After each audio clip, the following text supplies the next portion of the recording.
Good morning students. इस video में again section B के कुछ सम्स बाकी रह गए थे, हम वो करेंगे कंटिन्यू। लास्ट क्लास हमने क्वेश्चन नंबर 7 तक किया था। इसमें हम क्वेश्चन नंबर 8, 9 और 10 को देखेंगे। तो चलिए देखते हैं। सबसे पहले पढ़ लेते हैं क्वेश्चन 8 में लिखा क्या है। What is the given in the question? If coefficient of variance is 25%, mean is equal to 32, mode is equal to 32.2 for a set of data, find its coefficient of skewness। ठीक है, आपको क्या देके रखा है? कोफिशिएंट ऑफ वेरिएंस देके रखा है। ओके, उसमें से हम फाइंड करेंगे स्टैंडर्ड डेविएशन, देन मीन की वैल्यू देके रखी है, मोड की वैल्यू देके रखी है आपको। ठीक है, ये मोड है और फाइंड करना है कोफिशिएंट। तो सबसे पहले हम यूज करते हैं गिवन वैल्यू, कौन सी? कोफिशिएंट की।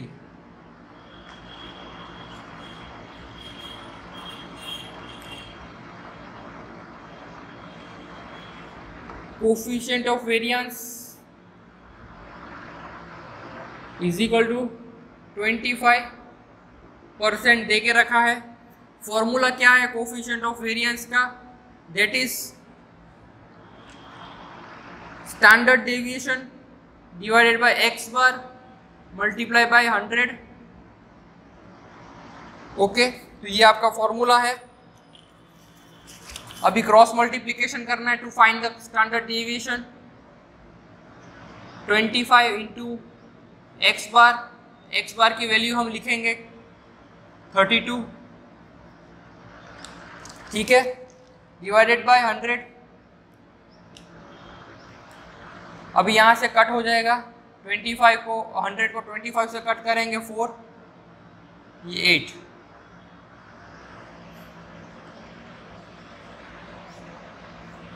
S इज इक्वल टू 8, यानी कि स्टैंडर्ड डेविएशन हमें 8 मिला है।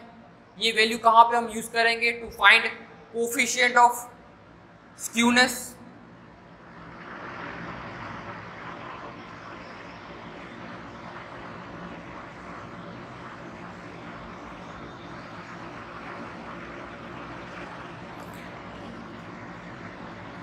फॉर्मूला होगा यहाँ पे x bar minus mode divided by standard deviation. X bar की वैल्यू हमें पता है 32, मोड की वैल्यू देके रखी है 32.2, स्टैंडर्ड डेविएशन की हमने वैल्यू फाइंड की है 8।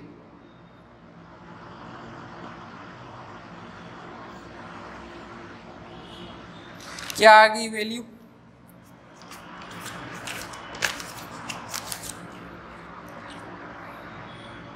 -2.0 डिवाइडेड बाय 8, दैट इज -0.025। ये आपकी वैल्यू आ गई। तो क्वेश्चन नंबर 8 में क्या था? कुछ भी नया नहीं था, बस ये एक पॉइंट नया था कोफिशिएंट ऑफ वेरिएंस का, जहां पे आपको इंटरप्रेट करना था कि क्या फाइंड कर सकते हैं। कोफिशिएंट ऑफ वेरिएंस का फॉर्मूला है standard deviation divided bye mean multiply by 100। ठीक है, वैल्यू पुट करोगे तो हमें स्टैंडर्ड डेविएशन की वैल्यू मिलेगी। देन जो वैल्यूज हमें मिली है उस वैल्यू को कहाँ पे पुट करना है? कोफिशिएंट ऑफ स्क्यूनेस के फॉर्मूला में पुट करना है, तो आंसर हमें मिल जाएगा। ओके, तो ये नेगेटिवली स्क्यूड है। अब देखते हैं क्वेश्चन नंबर 9 क्या दिया हुआ है। Find the coefficient of skewness from the following data. ठीक है, डेटा मैंने बोर्ड पे लिखा हुआ है। n is equal to 20, summation of f into X is equal to 640, summation of f into X square is equal to 20,800। Median की value दे के रखी है 32.2 और फाइंड करना है कोफिशिएंट ऑफ स्क्यूनेस। ठीक है, हमारे पास क्या है? मीडियन की वैल्यू दे के रखी है, हमें चाहिए एक्स बार और स्टैंडर्ड डेविएशन। तो सबसे पहले हम एक्स बार फाइंड करेंगे।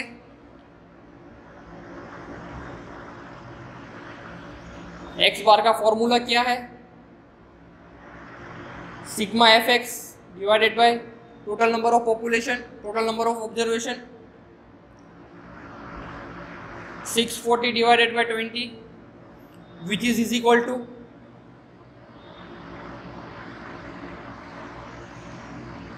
32. ओके, तो ये हमने क्या फाइंड कर लिया, x बार. अभी हम फाइंड करेंगे standard deviation.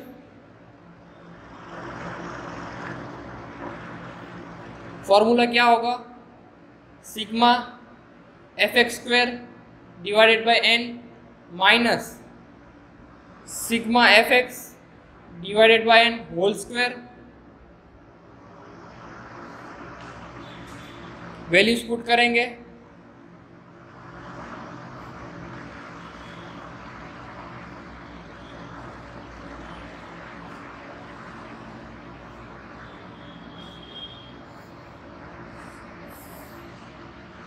$20,800 divided by 20, which is equal to 1040.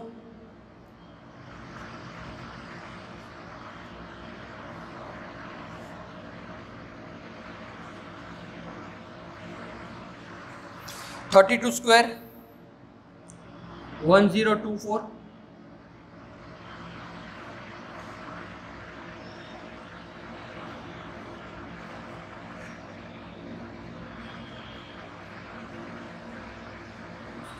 Okay, standard deviation की वैल्यू भी हमें फाइंड कर ली 4. अब फाइंड करेंगे कोफिशिएंट. हमारे पास सब वैल्यूज अब अवेलेबल है. Coefficient is equal to SJ is equal to Carl Pearson का सेकंड फॉर्मूला यूज होगा 3 into x bar minus M divided by standard deviation. 3 into x bar की वैल्यू 32, मीडियन की value 32.2 divided by 4. 3 into 0.2 minus 0.2 होगा. ठीक है,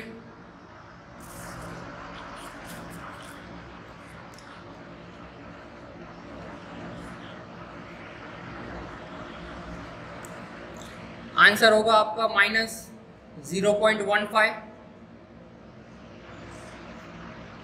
विच is negatively skewed. Okay, तो क्या था इस क्वेश्चन में, इस क्वेश्चन में कुछ नया नहीं था, बस हमारे पास एक्स बार की वैल्यू और स्टैंडर्ड डेविएशन की वैल्यू अवेलेबल नहीं थी, बस हमने वो फाइंड की है. ओके, तो ये था आपका क्वेश्चन नंबर 9. क्वेश्चन नंबर 10 देखते हैं, वो भी सेम है.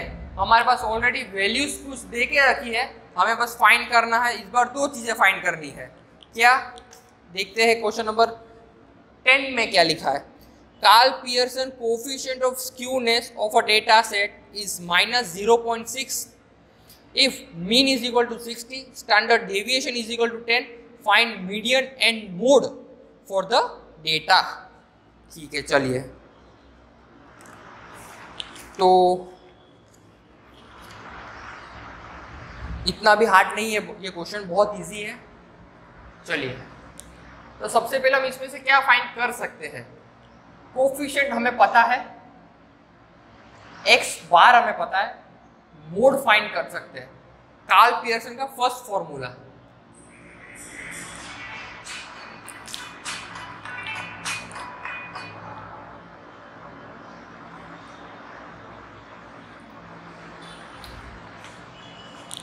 ठीक है. कार्ल पियर्सन का फर्स्ट फॉर्मूला हम देख सकते हैं, कौन सा है,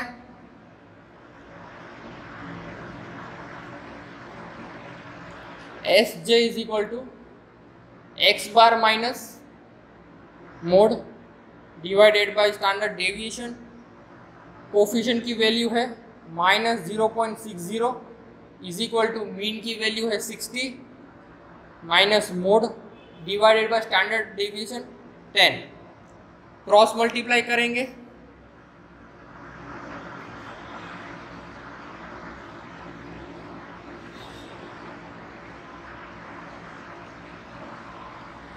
okay, minus 0.60 into 10 is equal to minus 6. Okay,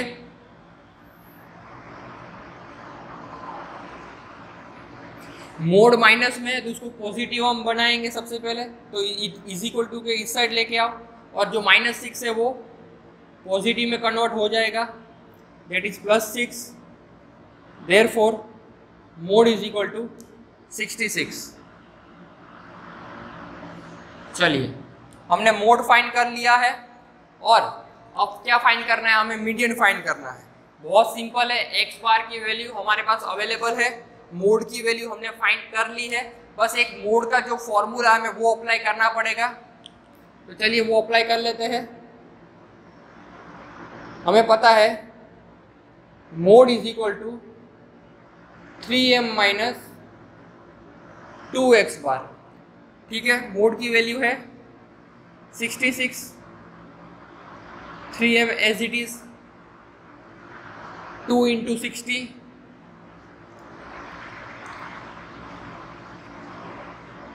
66 is equal to 3m minus 120। Okay, अभी ये माइनस में इसको पॉजिटिव में कन्वर्ट कर लेते हैं। 3m is equal to 66 plus 120,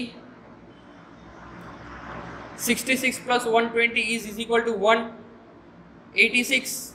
जो यहाँ पे 3 मल्टीप्लाई में था उसको हम डिवीजन में लेके आएंगे, तो m is equal to 186/6 which is equal to 62। तो ये आपके आ गए आंसर दोनों ही, ठीक है। हमने मोड फाइंड कर लिया, हमने मीडियन फाइंड कर लिया। ओके, क्या था सबसे पहले, कोफिशिएंट को यूज करके मोड की वैल्यू फाइंड करो, देन मोड का फॉर्मूला यूज करके हमें मीडियन फाइंड करना है। तो ये थे आपके 3 क्वेश्चन फ्रॉम सेक्शन डी, और भी थोड़े बहुत क्वेश्चन बचे हैं। क्वेश्चन नंबर 11 है, 12 है, 13 है। ओके, ये 3 क्वेश्चन हम नेक्स्ट वीडियो में कवर करेंगे। Thank you.